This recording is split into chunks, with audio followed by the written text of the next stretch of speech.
Ok, donc on va commencer ce cours sur un survol de la première épître aux Corinthiens. D'abord, je vais prendre le temps de vous saluer et de vous remercier de participer à ce projet. Ça m'aide beaucoup. On va remettre ce temps au Seigneur, lui demander qu'il puisse vraiment nous bénir abondamment dans ce temps qu'on a ensemble. Alors Seigneur, merci beaucoup pour ce temps. Merci de nous accorder par ton esprit de comprendre les Écritures. Seigneur Jésus, toi qui nous as créés, rachetés, adoptés, mis à part, rachetés pour ton Père, Seigneur, tu nous as aussi acquis ton esprit, l'Esprit de Dieu, cette troisième personne de la Trinité. Grand mystère pour nous, mon Dieu, mais pour toi, toute chose est claire. Alors, merci d'avoir pitié et compassion de notre ignorance, Seigneur Dieu, de nos limites. Mais maintenant, puisqu'on est racheté par toi, adopté par toi, tu nous as promis de nous instruire, de nous enseigner toutes choses, tout ce qui est nécessaire au salut, tout ce qui est nécessaire à marcher avec toi pour se rendre à terme. Alors, Père, merci de bénir ce temps, ce précieux temps dans le nom de Jésus. Amen. Ok, donc la première lettre aux Corinthiens, naturellement, l'apôtre Paul est l'auteur, semble l'avoir écrit vers l'an 56 à 57. Et il a écrit cette lettre, on présume, d'Éphèse. Donc, vous savez qu'il a passé une période assez longue à Éphèse. Il a établi cette église. Et de là, il a pu écrire à Corinthe parce que l'église qu'il avait fondée auparavant à Corinthe passait par des moments difficiles. Les deux lettres aux Corinthiens sont, dans le sens, sont un peu mystérieuses parce qu'il n'y a pas que deux lettres, au fond, aux Corinthiens. Paul semble avoir écrit plus souvent à cette église, parce que dans la première lettre, on va voir qu'il fait un rappel d'une autre lettre, entre autres quand il va expliquer de ne pas avoir peur avec les débauchés ou les débauchés de ce monde. Et finalement, il va prendre cette occasion pour pouvoir mieux s'expliquer. Donc, il avait déjà écrit une lettre auparavant. Et quand on regarde la deuxième lettre aux Corinthiens, il semble y avoir une construction quelquefois comme des ajouts ou peut-être des portions de d'autres lettres que Paul avait écrites et qui ont été mis comme des fragments qui ont été mis dedans. Mais bref, on va les prendre, ces deux lettres, nous allons les prendre comme étant deux lettres destinées à cette église de Corinthe et on va voir maintenant qu'est-ce que Paul veut leur dire. D'abord, c'est adresse et salutations. C'est assez typique des lettres de Paul et aussi des lettres de l'époque. Il va y avoir aussi, comme dans toutes les lettres de Paul, excepté celle aux Galates, on va voir plus tard pourquoi, il va avoir donc cette action de grâce à Dieu et aussi envers les Corinthiens. Il va leur souligner à quel point il est heureux de voir comment Dieu finalement a donné abondamment la parole au milieu d'eux, comment la connaissance est abondante au milieu d'eux, comment les dons spirituels sont abondants au milieu d'eux. Bref, il leur dit, de sorte, verset 7, 1-7, qu'il ne vous manque aucun don dans l'attente où vous êtes de la manifestation de notre Seigneur. Donc, on voit ici, ils ont une abondance. Donc, il parle encore une fois toujours de la fidélité de Dieu, car il y a un équilibre à maintenir, finalement, que Paul nous enseigne. Il y a un équilibre à maintenir entre la théologie, donc l'étude de Dieu, de ce que lui a fait, de ce qu'il est, et d'une anthropologie, si on veut dire l'étude de l'homme. Nous, qu'est-ce que Dieu attend de nous? Et Paul a toujours maintenu, c'est sûr, c'est un apôtre. Il est dirigé par le Saint-Esprit, alors il sait maintenir en équilibre les choses. Bref, pardon. Il va commencer à corriger par contre un point. Et vous allez remarquer dans la première lettre que l'apôtre Paul va montrer que pour maturer, pour se développer, pour atteindre finalement ce que le Seigneur veut en foi, en connaissance, par les dons,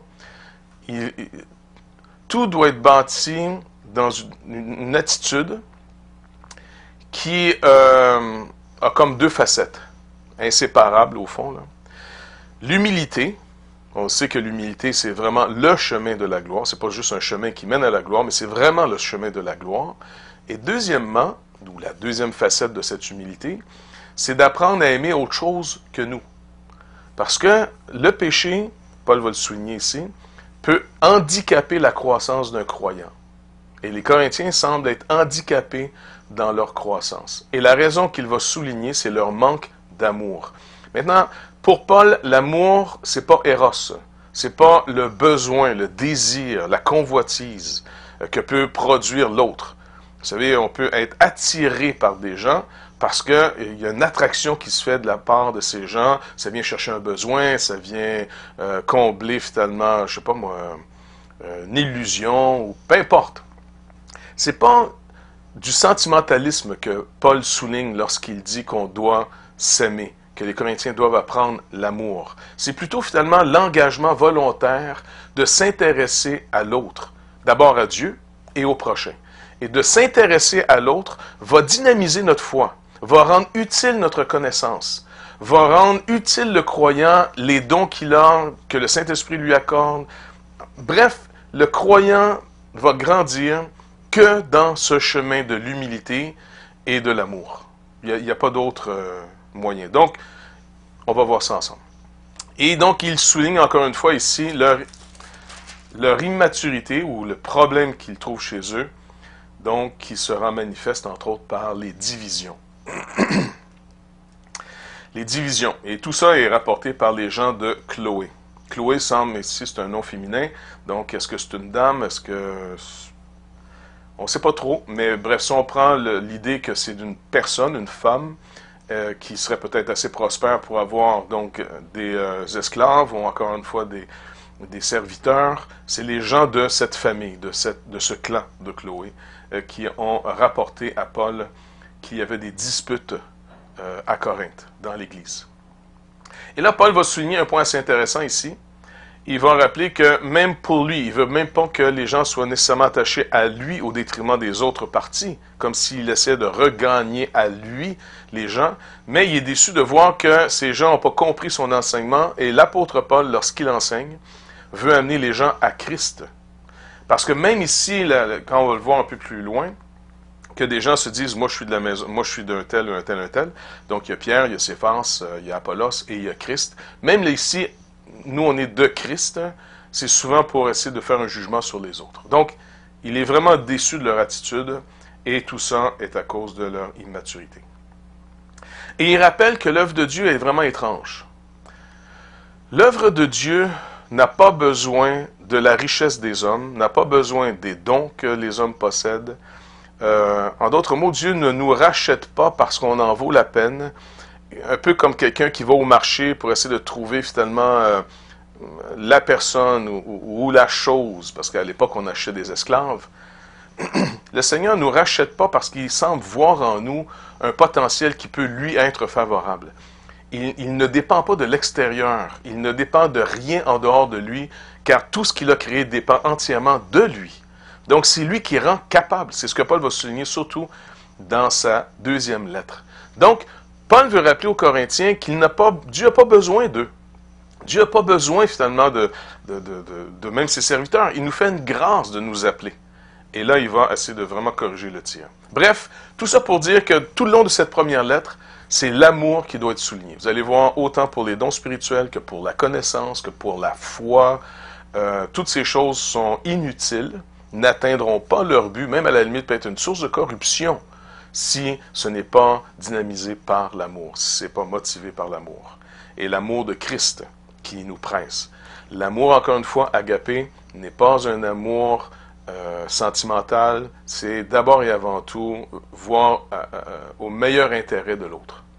De prendre le temps de connaître l'autre, de s'intéresser à autre chose que nous, en d'autres mots, de voir les autres. Et dans cet amour nous rend intelligents dans nos relations humaines. Donc, voilà, on va regarder ça ensemble. Donc, la sagesse du monde, la sagesse de Dieu est mise en contraste à partir des versets 17 jusqu'à une bonne section, en tout cas incluant donc chapitre 1, 17 à 2, même le chapitre 2 au complet. Paul va montrer la différence qu'il y a entre les deux sphères, les deux royaumes, les deux mondes, si on peut dire. Il va appeler le monde, donc ce cosmos, cette organisation qui s'est faite sans Dieu à cause du péché, même dans sa sagesse, n'est pas arrivé à la connaissance de Dieu. Donc, connaître Dieu comme il s'est révélé. Il dit, verset 21, « Car puisque le monde, avec sa sagesse, n'a point connu Dieu dans la sagesse de Dieu, il a plu à Dieu de sauver les croyants par la folie de la prédication. Et là, il montre ici deux tendances qu'on va retrouver dans la manière de réfléchir chez les humains.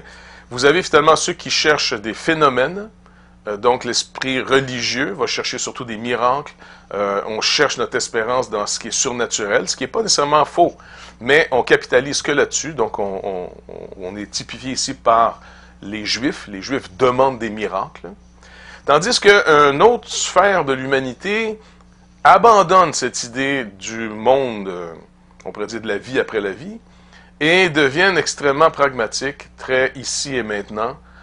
Et eux, c'est la sagesse, la compréhension qu'ils recherchent. Et on va voir que Christ va être un scandale pour les Juifs et une folie pour les Grecs. Pourquoi? Parce qu'on annonce que quelqu'un, Dieu nous a donné quelqu'un, ce quelqu'un, le Fils unique de Dieu, fait chair, Dieu lui-même fait chair, est venu vivre au milieu de nous et a vécu la vie qu'il exigeait de nous. Donc, il a rencontré toutes les exigences de la loi. Il n'est pas venu abolir la loi, mais il est venu parfaitement l'accomplir et manifestant maintenant que la loi de Dieu n'était pas un piège pour l'être humain, sa nature limitée n'était pas un piège lorsqu'on était dans le jardin, car Dieu est tout ce que l'homme a besoin. Dieu veut être tout pour l'homme. Mais l'homme a décidé de prendre un chemin d'indépendance en mangeant l'arbre de la connaissance du bien et du mal pour se faire lui-même Dieu de sa propre vie. Et là, ses limites sont devenues pour lui une terreur. Et une limite terrible, c'est la mortalité. Et donc, finalement, le salaire du péché, c'est la mort. Bref, le Seigneur vient et il prend notre place. Et le salaire du péché, puisque c'est la mort, alors Christ meurt de notre péché. S'il nous a rachetés, il doit payer. Et la dette, c'est la mort. Le salaire du péché, c'est la mort. Maintenant, puisque la dette a été payée, Paul va souligner dans 1 Corinthiens chapitre 15 que la résurrection est quelque chose de fondamental à prêcher. Donc, c'est l'espérance. Pourquoi la résurrection de Christ est-elle si importante? Parce que la résurrection physique, corporelle de Jésus-Christ, lorsqu'il est sorti du tombeau, et ce n'est pas juste ses idées qui ont survécu, ce n'est pas juste son esprit qui a survécu, lui-même est ressuscité d'entre les morts, eh bien, c'est pour montrer que notre dette a réellement été payée.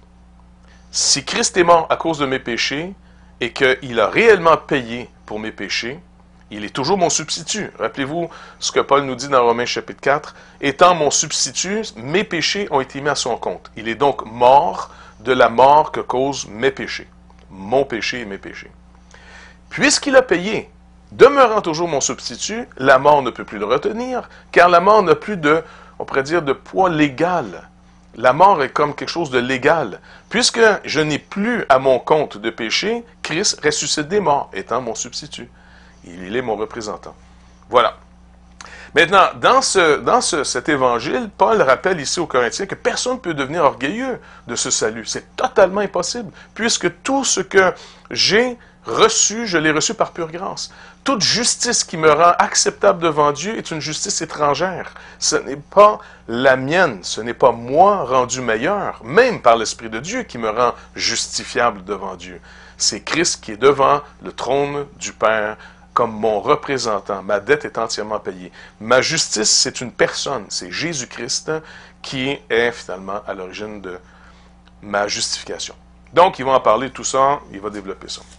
Et là, il leur rappelle, il dit, quand j'étais vers vous, et là, il va définir finalement qu'ils étaient vraiment charnels, il n'a pas pu leur parler de manière assez intense. Bref, parce que finalement, il a voulu savoir qu'une seule chose au milieu d'eux, c'était Christ et Christ crucifié.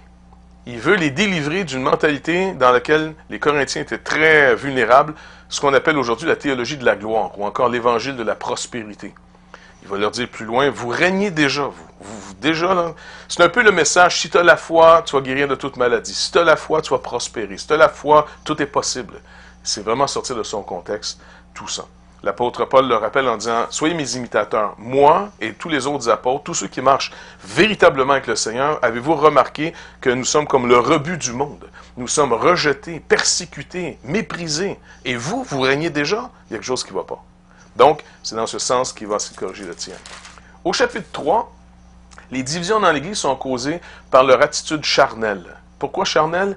Car si je m'attache aux moyens que Dieu donne pour mon salut, pour mon instruction, ici Paul ou Apollos, eh bien, on est en train de montrer qu'on ne voit pas le Seigneur derrière tous les serviteurs. Donc, le but de Paul, c'est de montrer qu'il dit, moi, Paul ou Apollos, on n'est rien, on est juste des hommes. On est des gens que Dieu utilise, mais c'est le moyen seulement. On est juste le moyen. Et là, il leur montre ici un autre aspect. Chacun de nous, maintenant, on est appelé à servir. Chacun dans sa position, par rapport à la maturité qu'il a, par rapport au don que Dieu lui accorde, c'est vrai. Mais on est appelé à marcher avec le Seigneur, à rendre manifeste notre foi. Et l'apôtre Paul nous parle ici des fameuses récompenses. Au verset 8 du chapitre 3, il dit par exemple, celui qui plante et celui qui arrose sont égaux. Okay? Donc chacun est appelé finalement à faire son travail. Et chacun recevra sa propre récompense selon son propre travail. Chacun de nous doit discerner quelle part on a à jouer dans la vie de l'équipe de l'Église. Et chacun va être finalement récompensé ou perdra sa récompense en fonction de si son œuvre passe l'épreuve. Donc, comme ici, il nous dit juste un peu plus loin, il dit car le jour la fera connaître, donc l'œuvre de chacun sera manifestée, parce qu'elle se révélera dans le feu, et le feu éprouvera ce qu'est l'œuvre de chacun. Si l'œuvre bâtie par quelqu'un sur le fondement subsiste, il recevra sa récompense. Si l'œuvre de quelqu'un est consumée, il perdra sa récompense. Pour lui, il sera sauvé, mais comme au travers du feu. Donc on voit ici que même si quelqu'un rate sa vie en Christ, s'il est vraiment régénéré, né de nouveau, c'est toutes ces récompenses, tout le résultat d'une vie, d'une marche avec le Seigneur qu'il va perdre. Mais lui ne sera pas perdu car il est le travail, non pas de lui-même, c'est pas son travail à lui, son salut, mais c'est le travail de Jésus-Christ. Alors lui sera sauvé, mais comme quelqu'un qui se précipite à l'extérieur, perd tout, peut-être pour faire un petit peu parallèle finalement avec ce qui s'est passé chez Gédéon, eh bien, lui et sa famille, les enfants, Dieu merci, sont tous finalement sauvés, mais il y a eu une grande perte. C'est pas le cas de ce que cette famille va avoir devant le Seigneur. Mais l'image est bonne pareil. L'image, on peut la voir. On voyait un homme qui sort avec sa femme et ses enfants, et puis la maison, elle, par contre, va périr. Donc, l'œuvre de chacun va être passée au feu. Ce qui aura survécu, c'est ce qui est impérissable. Et c'est ce qu'on doit préserver. Donc, il nous rappelle aussi une autre vérité très importante. Ne savez-vous pas que vous êtes le temple de Dieu et que l'Esprit de Dieu habite en vous? Regardez bien ici l'instruction qu'il donne à cause de l'immaturité, à cause des divisions. Ces divisions font du tort, détruisent l'unité produite par le Saint-Esprit. Si quelqu'un détruit le temple de Dieu, Dieu le détruira, car le temple de Dieu est saint, et c'est ce que vous êtes. Il n'a pas dit certains partis le sont. Vous l'êtes si vous appartenez à Christ, mature ou non. Donc il dit faites attention. Il dit que nul ne s'abuse lui-même. Si quelqu'un parmi vous pense être sage selon ce siècle, qu'il devienne fou, afin qu'il devienne sage. Car la sagesse de ce monde est une folie devant Dieu. Et puis là, il montre comment il va détruire la sagesse de ce monde ici.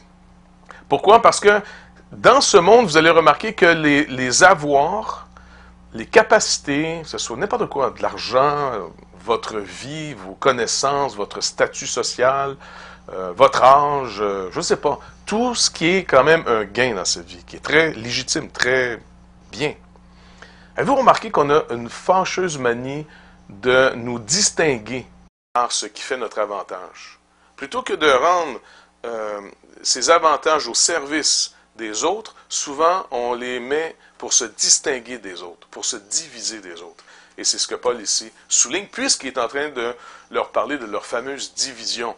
Par exemple, si quelqu'un a bien saisi l'enseignement de l'apôtre Paul, ou un autre a bien saisi l'enseignement de l'apôtre Pierre, ce qui était une richesse pour lui, ça a été une bénédiction, eh bien, plutôt que de devenir un meilleur serviteur dans une humilité plus grande, ça produit chez eux, malheureusement à cause de leur état charnel, de l'arrogance, de l'orgueil, de la division, du mépris, de l'intolérance, de la colère facilement.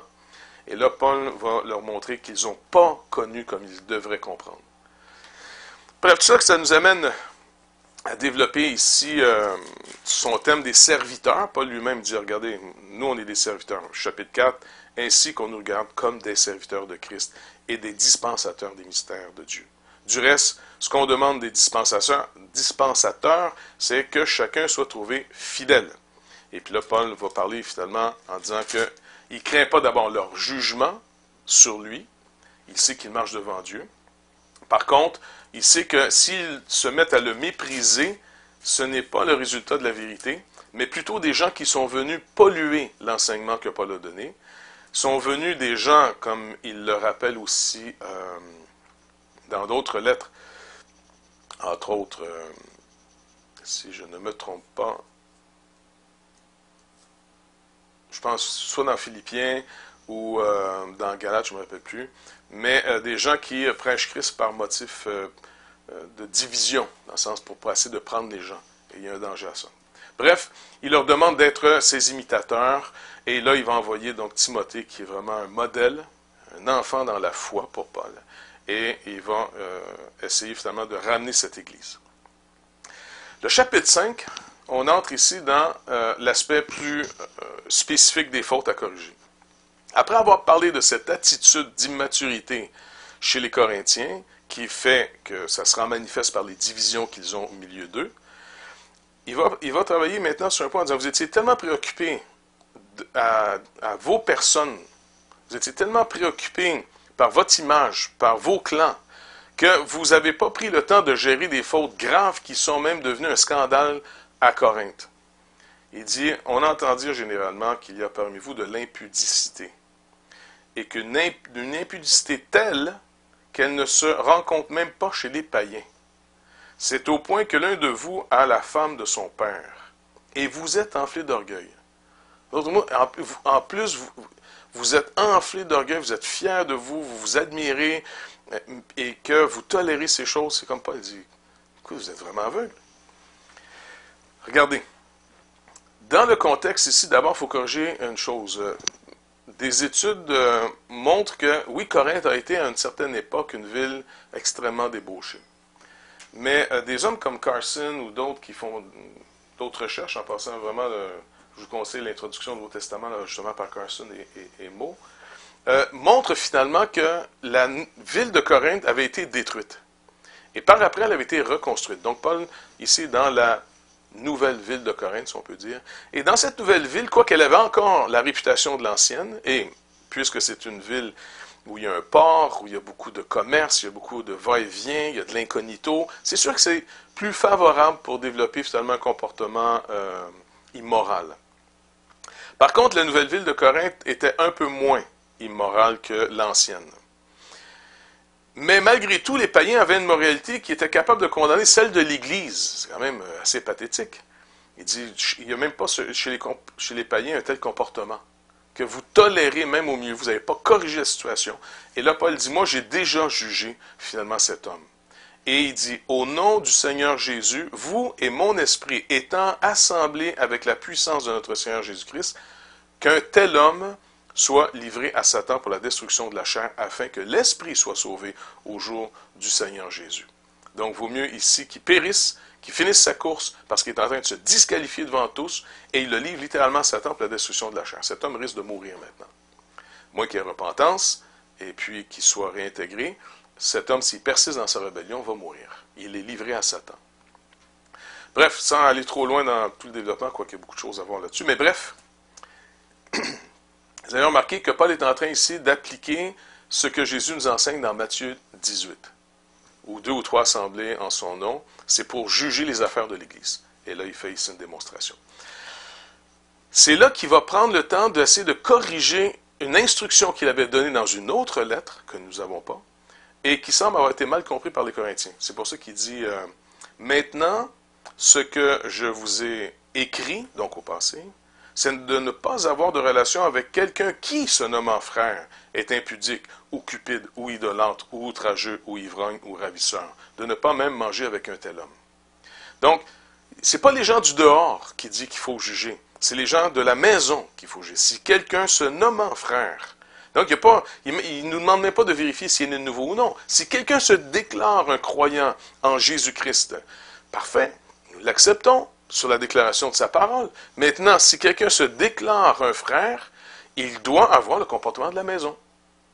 Si quelqu'un reconnaît Jésus-Christ comme étant son Seigneur et Sauveur, il reconnaît donc que la loi de Christ fait autorité au milieu de nous. C'est cette loi de Jésus-Christ qui gouverne nos comportements. Même si la société s'est donné des droits à l'encontre de la parole de Dieu, ce n'est pas à nous de dire, mais puisque c'est légal, je peux le faire. Nous avons, nous, un code qui est le nôtre, celui de la maison, celui de Christ, un royaume à part. Ce qui a été en passant la cause principale des persécutions des chrétiens, et qui l'est jusqu'à aujourd'hui en passant. Beaucoup de chrétiens sont persécutés, pas parce qu'ils affirment que Jésus-Christ est sauveur, mais parce qu'il est le Seigneur, et que lui décide ce qui est légal ou non. C'est sa loi qui fait loi au milieu de nous. Donc, Rome a tremblé devant ça, et puis ça a été la raison des persécutions. Au chapitre 6 maintenant. Après avoir abordé un problème ici, il aborde un autre problème. Il dit, quand vous avez des différends entre vous, vous allez devant les tribunaux du monde.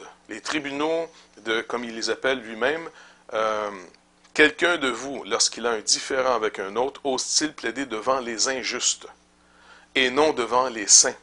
Donc il est en train de dire, vous avez accès à une sagesse beaucoup plus grande, vous avez accès à cette justice de Christ, et vous allez finalement plaider vos causes devant ceux qui sont animés d'une autre sorte de justice. Il dit ça, c'est vraiment pas à votre avantage. Donc, ici, en passant, c'est vraiment quelque chose à étudier et à réfléchir. Avant de s'amener devant les tribunaux, il est peut-être bon de relire 1 Corinthiens chapitre 6 ici. Il nous rappelle cette notion, tout est permis aux croyants, mais tout n'est pas utile. Donc, si j'ai une grande liberté en Christ, cette liberté n'est pas le but, mais le moyen. Libéré du péché, libéré de ce qui m'empêchait de marcher avec le Seigneur. La liberté en Christ doit être vue plutôt comme libéré de ce qui est faux, je marche dans ce qui est vrai. Libéré de ce qui est mal, je marche dans ce qui est bien. Libéré, je ne suis plus à quelqu'un d'autre qu'à Christ. En d'autres mots, quand un homme ou une femme se retrouve dans une situation et rencontre quelqu'un, je ne sais pas si c'est comme ça chez vous, mais souvent les gens vont demander, est-ce que vous êtes libre? Moi, j'ai la mauvaise manie de ne pas porter d'alliance, parce que ça me fatigue, et puis de toute façon, je l'ai perdu. Mais faites-vous-en pas, ma femme aussi, de toute façon. Bref, mais quand même, l'alliance est un signe qui montre que je suis pris. Pas nécessairement un prisonnier, mais j'appartiens à quelqu'un. Dans mon mariage, on a fait un vœu, et donc, je ne suis pas libre pour une autre personne. La parole de Dieu ici nous a affranchis, et Paul va développer cette théologie d'être affranchi, soit de la loi, affranchi de la condamnation, affranchi de ce monde, pour appartenir à quelqu'un d'autre, à Jésus-Christ. Donc ici, c'est dans ce système qui dit, votre liberté, ce n'est pas le but. La liberté, c'est pour, au fond, vous attacher au Seigneur, et étant devenu un seul et même esprit avec lui, vous entrez dans son attitude. Vous fuyez l'impudicité, vous vous attachez à ce qui est vrai, vous fuyez le mal, vous poursuivez la justice, la vérité. Bref, vous devenez, comme Christ, quelqu'un qui glorifie le Seigneur dans tout ce qu'il fait. Et notre manière de glorifier le Seigneur, c'est de marcher à son image. Dieu a tant aimé le monde, non pas qu'il accepte le monde comme il est, mais il a eu compassion de ce monde. Il a vu le monde dans son besoin et il a pourvu à son plus grand besoin, à savoir sa rédemption en Jésus-Christ.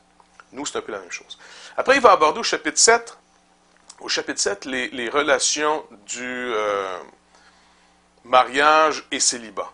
Et là, il va développer finalement ici tout un principe par rapport à la femme qui n'a pas autorité sur son propre corps, de la même manière que l'homme n'a pas autorité sur son propre corps, mais les deux doivent apprendre à s'aimer, donc d'apprendre dans ce concept, encore une fois, de l'amour. Donc c'est toujours le chapitre 6, pardon, chapitre 6 nous montre ici c'est un manque d'amour, ça vient devant les tribunaux. Chapitre 5, c'est un manque d'amour pour la vérité, et même le frère qui est en train de s'égarer, et qui est en train d'être un mauvais témoignage pour la ville de Corinthe, manque d'amour.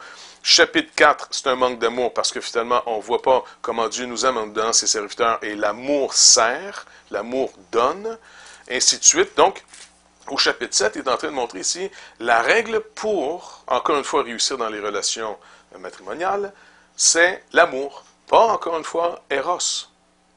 Eros, c'est bien, il n'y a pas de problème avec Eros dans un couple. Si vous contrôlez Eros, mais vous ne voulez pas être contrôlé par Eros. Eros, en passant, c'est pas la sexualité. Eros, c'est cet amour qui dépend, qui est en soif de. Eros, la caractéristique d'Eros est vraiment spéciale, c'est qu'un coup que Eros a été comblé, et il n'aime plus. Et c'est pour ça que l'aspect d'Eros dans un couple est vraiment à maîtriser ou même à... Ben, ça c'est toute une étude à faire là-dessus, mais vraiment intéressante. Eros, c'est un peu des gens qui sont dans une relation Eros, c'est des gens qui sont toujours, quand ils sont ensemble, ça va mal, et puis ils désirent de plus être ensemble, et quand ils sont plus ensemble, ils sont en manque, ils se recherchent. Et dès qu'ils se retrouvent, comme on dit chez nous, ils sont ensemble, c'est l'enfer, ils sont pas ensemble, c'est l'enfer. Donc, tandis que l'agapé, lui, c'est l'amour qui est intelligent, qui est volontaire, qui cherche dans la connaissance de l'autre à être le plus avantageux pour l'autre. Et c'est vraiment autre chose.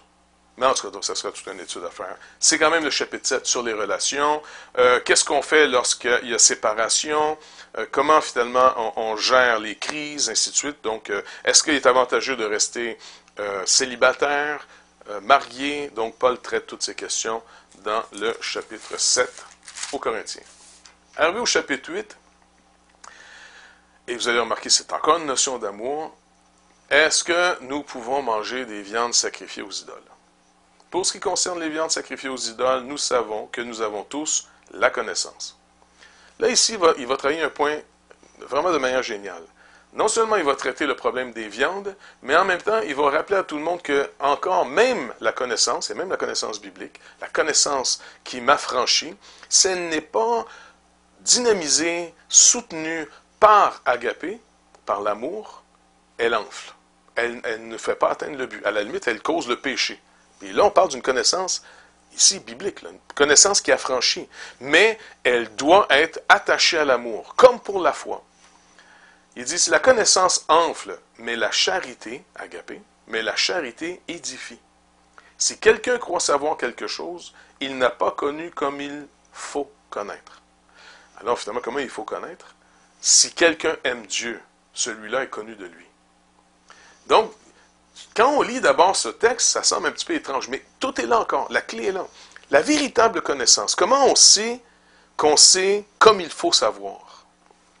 Est-ce que c'est parce que j'ai plus d'informations, j'ai plus d'habilité intellectuelle, j'ai plus de moyens, de puissance, parce que quand même la connaissance, c'est de la puissance.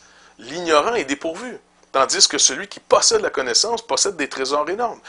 Si je n'ai pas ici l'amour, si cette connaissance n'a pas ouvert mes yeux sur celui qui est à l'origine de cette connaissance et qui est le but de cette connaissance, à savoir Dieu, alors finalement, je n'ai pas connu comme il faut connaître. Pire, je peux même connaître à la destruction des autres encore. Donc, c'est encore un principe d'amour ici. Rappelez-vous, il nous rappelle que pour ce qui concerne les viandes sacrifiées aux idoles, puis il dit en passant, nous savons, connaissance, nous savons qu'il n'y a point d'idole dans le monde, c'est de la superstition, c'est de la stupidité, et qu'il n'y a qu'un seul Dieu. Car s'il est des êtres qui sont appelés Dieu, soit dans le ciel, soit sur la terre, comme il existe réellement plusieurs dieux ou plusieurs seigneurs, néanmoins pour nous, il n'y a qu'un seul Dieu, le Père, de qui viennent toutes choses, et pour qui nous sommes, et un seul Seigneur, Jésus-Christ, par qui sont toutes choses et par qui nous sommes. Vous voyez le de et le par ici. On est tous, toute l'œuvre de Jésus-Christ, c'est tout par lui que ça nous amène tous à Dieu. Tout est donc pour Dieu à la fin. Cette connaissance n'est pas chez tous. Donc Paul dit, écoutez, cette connaissance ici que pour nous, néanmoins, il n'y a qu'un seul Dieu, il règne sur toute chose, il n'est pas en compétition avec des démons même, et ainsi de suite, parce que les démons, même les démons lui sont soumis. Le Seigneur Jésus-Christ s'est rendu manifeste lorsqu'il est venu dans la chair, que même les démons lui étaient soumis. Donc, il n'est pas en train de se battre contre eux. Il a déjà gagné sa victoire pour nous en nous rachetant. Il a rendu manifeste, même avant de mourir sur la croix du Calvaire, qu'il avait totale autorité sur les démons. Ils ne peuvent donc rien faire sans que Dieu ait permis. Il règne sur toute chose. Bref, cette connaissance, elle n'est pas chez tous. Et quelques-uns, il dit, d'après la manière dont ils envisagent encore l'idole, ici il parle à des croyants au milieu d'eux, mangent ces viandes comme étant sacrifiées aux idoles et leur conscience qui est faible est souillée. Paul dit maintenant, la liberté que tu as, toi, maintenant, par la vérité. Si quelqu'un te voit user de cette liberté, mais dans ton manque d'amour, dans ton manque, non pas de sentimentalisme, dans ton manque de connaissance des autres, il te voit, toi, tu as la liberté à la limite même d'aller t'asseoir dans un temple, aller manger de la viande dans ce temple. OK? Par contre, si tu n'as pas vu le frère qui est faible, il va croire et il va continuer à penser que ces viandes accordent des vertus. Il doit manger. Je vais vous donner un exemple. J'achète, par exemple, quand je vais en Afrique, j'aime bien les masques. Enfin, il y a des belles sculptures. Je vais être bien sûr que tout le monde comprenne bien que j'achète que du bois. Parce qu'en Afrique, surtout lorsque je vais au Bénin ou quand même au Togo, au Ghana, bref, il y a beaucoup de sorciers, de superstitions, et malheureusement, même beaucoup chez les chrétiens. Donc, je dois être extrêmement prudent quand, pour moi, j'achète simplement des choses qui sont des décorations, pour jamais laisser croire. Et si je suis avec quelqu'un de trop faible, si je parle avec un jeune croyant et qui est encore faible et qui croit qu'il y a certains pouvoirs dans les masques, écoutez, cette journée-là, je ne peux pas aller acheter des masques avec ce frère ou cette sœur qui est faible. Pourquoi? Parce qu'ils vont penser que j'achète du pouvoir secrètement, comme si j'y accorde une valeur. Alors, je serai obligé de me limiter. C'est aussi vrai pour la nourriture, la liberté que j'ai de manger ce que je veux, de boire ce que je veux, de faire ce que la liberté m'accorde, ne peut pas être un but en soi. L'amour du frère est le but, et cette liberté doit donc être gérée en fonction du frère. L'amour, encore, à la base de la connaissance. L'amour à la base de la liberté. L'amour à la base des dons. L'amour à la base de la connaissance. L'amour doit être le moteur, doit être la dynamique de ce royaume de Dieu. Là, Paul va le développer encore plus au chapitre 9. Ne suis-je pas libre? Ne suis-je pas apôtre? N'ai-je pas vu Jésus notre Seigneur? N'êtes-vous pas mon œuvre dans le Seigneur? Il est en train de montrer en disant, écoutez, regardez tous les avantages que je pourrais avoir, réclamer. Et pourtant, je suis devenu finalement quelqu'un qui était à votre service. Je n'ai pas utilisé mes droits pour que ça ne soit pas pour vous, parce qu'il les connaît, les Corinthiens. Il les connaît. Il sait qu'ils sont peut-être, je ne sais pas moi, en tout cas quand on lit les lettres, il semble avoir un petit problème avec peut-être l'argent. Peut-être emballé pour donner dans un premier temps, mais quand c'était le temps d'aller chercher l'argent, différemment par exemple des Macédoniens, ils étaient peut-être moins vite à vouloir donner. S'emballent rapidement, mais se dégonflent rapidement aussi. Donc ils ont peut-être un petit problème avec l'argent, ou encore, il y a des gens qui sont venus semer chez eux du doute à l'égard de l'apôtre Paul. Alors Paul leur rappelle, il dit, quoique j'ai tous ces droits et ces privilèges, j'ai réclamé aucun d'eux uniquement à cause de vous. Et même, il va dire à d'autres, j'ai dépouillé d'autres églises pour vous servir. D'autres églises qui étaient capables, eux, de donner. Vous, par contre, vous m'avez nullement assisté dans mon ministère. Même quand j'étais chez vous, j'ai pourvu finalement à mes propres besoins. Donc, il est vraiment en train de leur dire, vous étiez trop faibles. J'ai même pas voulu que mon droit, tout à fait légitime et normal, soit là. Pendant que j'avais votre attention, puis je sais qu'elle était fragile, je me suis privé. Donc, vous voyez que la discipline de l'apôtre Paul, il ne se discipline pas pour être meilleur qu'eux, il se discipline, il se prive par amour pour eux, non pas pour être meilleur qu'eux. Et c'est vraiment quelque chose de fascinant. Donc, encore l'amour agapé. Ça nous amène au chapitre 10, et là, il va souligner finalement le cas d'Israël. Israël qui a connu à peu près, on va dire, les mêmes choses en type. Donc Moïse, la mer qui s'est ouverte, ils ont mangé les mêmes aliments spirituels, ils ont bu au même rocher, ainsi de suite. Et pourtant, qu'est-ce qui est arrivé? Eh bien, malheureusement, la parole de Dieu ne leur servit de rien. On voit ici, selon l'exemple de Paul, qu'ils ont préféré l'idolâtrie à Dieu. Et comment on marche avec Dieu? Par la foi dans ce qu'il dit. Quel est un symptôme dangereux de nos vies par rapport à Dieu? Le murmure. Et Paul rappelle que beaucoup de gens en Israël sont morts à cause du murmure. Le murmure, c'est une plainte devant Dieu, contre Dieu, en secret ou devant les autres. Bref, c'est une manière de polluer. C'est littéralement un manque d'amour. Si j'ai rien de positif à dire, à la limite, je suis mieux de me taire et puis de rester finalement silencieux devant le Seigneur pour attendre la délivrance. Donc, tout ça pour arriver au but, ne soyez en scandale ni aux Grecs, ni aux Juifs, ni à l'Église de Dieu. Donc, c'est les 3 points. Pardon. Au chapitre 11, maintenant, il va parler d'un sujet assez délicat. Toujours, même principe, vous avez une nouvelle liberté. Vous avez une connaissance nouvelle des choses. Fantastique. Par contre, si vous ne prenez pas garde, cette liberté n'est pas un but. Ici, en Jésus-Christ, il n'y a ni homme ni femme. On est affranchis. Vous êtes dans une culture où les femmes n'ont aucun droit, méprisées, considérées comme des enfants. Dans l'Église, la femme devient, comme l'homme, deux individus. Elle a des droits, elle peut s'exprimer devant Dieu, bref, c'est quelque chose de fantastique. La femme ici veut enlever son voile, qui est une marque de soumission, ou même une marque quasiment d'abaissement, si on peut dire. Ça redevient populaire avec l'islam aujourd'hui. Mais Paul est en train de rappeler qu'il y a des conventions. Voyez s'il est convenable.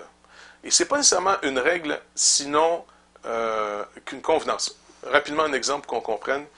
Dans nos cultures, il y a toujours la distinction entre les hommes et les femmes qui ne doit pas être oubliée ou abandonnée. Elle est saine. Elle ne doit pas jouer sur la justice. La justice est pour tous. Mais néanmoins, il y a une distinction qui se fait. Imaginez, on s'en va, par exemple, nous, en Amérique du Nord ou au Québec, on va à la piscine et on va se baigner. On va un lac. Et là, tout le monde se met en maillot de bain. Imaginez les femmes qui décident d'avoir pas la poitrine à l'air. Eh bien, dans notre culture ici, ça serait vraiment un bouleversement. La femme pourrait dire, écoutez, il n'y a ni homme ni femme.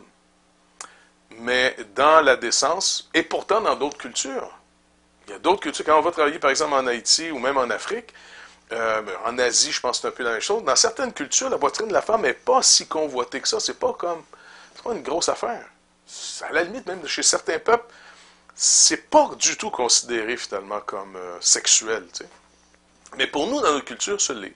Alors, est-ce qu'au nom de la liberté, qu'il n'y a ni homme ni femme, il ne doit plus avoir de distinction?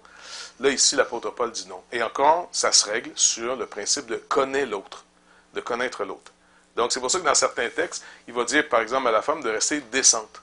Pourquoi? Elle produit une attraction sur l'homme. Si elle veut connaître l'autre, elle va rester à sa place pour savoir qu'elle peut être un problème pour l'homme. L'homme, par contre, doit être conscient qu'il doit gérer sa personne.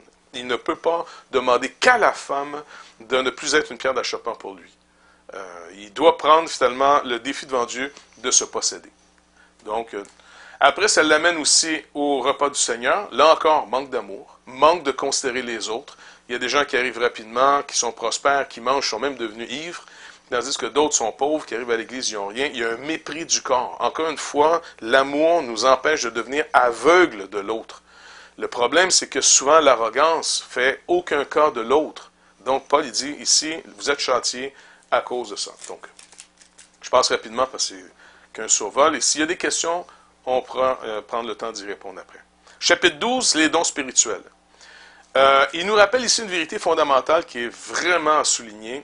Il dit, c'est pourquoi je vous déclare que nul, s'il parle par l'Esprit, ne dit Jésus-Christ est anathème. Et que nul ne peut dire Jésus est Seigneur si ce n'est par l'Esprit Saint. Maintenant, je suis sûr que l'apôtre Paul réalise que les Corinthiens sont quand même pas si idiots que ça. Ils sont capables de savoir que si quelqu'un maudit Jésus-Christ, c'est sûr que ce n'est pas par l'Esprit de Dieu qui est en train de maudire. Mais je pense qu'il se sert d'une occasion aussi pour rappeler que si on ne peut pas maudire par l'Esprit, on ne peut pas non plus déclarer que Jésus-Christ est Seigneur si ce n'est que par l'Esprit. Et là, ici, il va entrer dans la souveraineté du Saint-Esprit sur les dons. Chapitre 13, il marque encore le point. Or, sans la charité, tout est nul.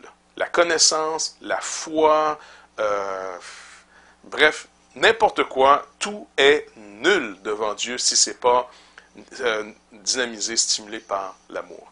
C'est pour ça que dans cette recherche de l'amour qui rend intelligent, aspirer donc aux dons les meilleurs. Quel don je dois demander au Seigneur? Ben, qu'est-ce qu'on a besoin sûrement à l'Église? Ainsi de suite. Le parler en langue est défini ici et sa raison d'être. Donc, il rappelle une prophétie, entre autres, donnée dans Ésaïe, au chapitre Ésaïe 28, en fonction de la déportation. Et finalement, le chapitre 15, qui va être le dernier grand chapitre sur la fameuse résurrection.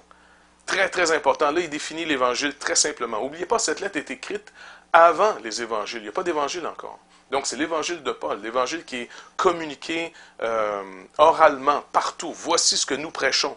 Et la résurrection ici, elle est fondamentale. C'est pour ça que les témoins de Jéhovah et d'autres sectes dans cette même direction qui ne croient pas, que les libéraux, à la limite aujourd'hui, la théologie libérale, ne croient pas en la résurrection physique de Jésus-Christ, ne peuvent pas avoir donc reçu le salut. Car c'est cette compréhension de la résurrection, c'est d'y croire. Comme Paul dit, si Christ n'est pas ressuscité, alors on est des faux témoins à votre égard, puis on est toujours dans nos péchés.